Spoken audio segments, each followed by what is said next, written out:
القادات السياسيين ديل من البرهان وكباشي وياسر العطا وإبراهيم جابر ارتكبوا خطأ بحق الشعب السوداني.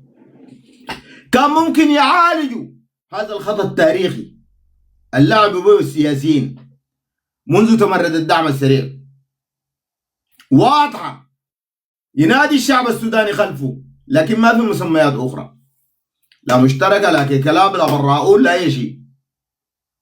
مقاومة شعبية أوكي، لأن أي جيش بنادي جمهوره، ولكن عشان ما في زول يجي يقول الكلام ده ضيف الله بيقولوا اليوم.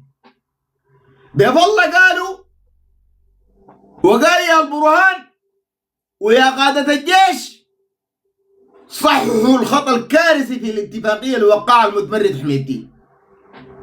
بتمرد حميدتي ووقوف الحركات المسلحة المشتركة الآن في الحياد أسباب كانت كافية أن تلغى اتفاقية جوبا للسلام.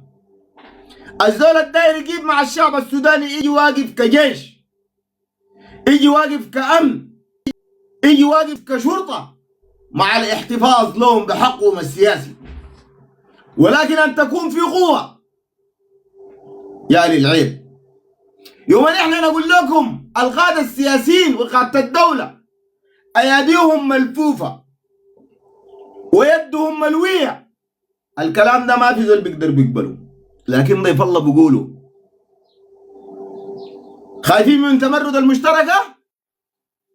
من قبل خفت من تمرد حميدتي، وحميدتي من رحمة القوات المسلحة، وحميدتي ما عنده خلاف مع القوات المسلحة، وفي النهاية حميدتي وصل الشعب السوداني لهذا المكان. كل هذه المعطيات جعلتنا بكل فخر نعلن بكل وضوح نحن واقفين مع الشعب السوداني وخلف القوات المسلحة ومستعدين نقدم الغالي والنفيس، والغالي والنفيس عداوتنا لأهلنا وأسرنا من أجل السودان، من أجل قناعة إنه ما في قبيلة بتحكم دولة ولا في ميليشيا بتحكم دولة. فالدعم السريع ميليشيا، والمشتركة ميليشيا، والبراؤون ميليشيا، والكيكلاب ميليشيا، هذول كلهم لا يحكموا. الجيش السوداني عليه أن يصحح هذه الأخطاء التاريخية. وقفنا وقدمنا النصح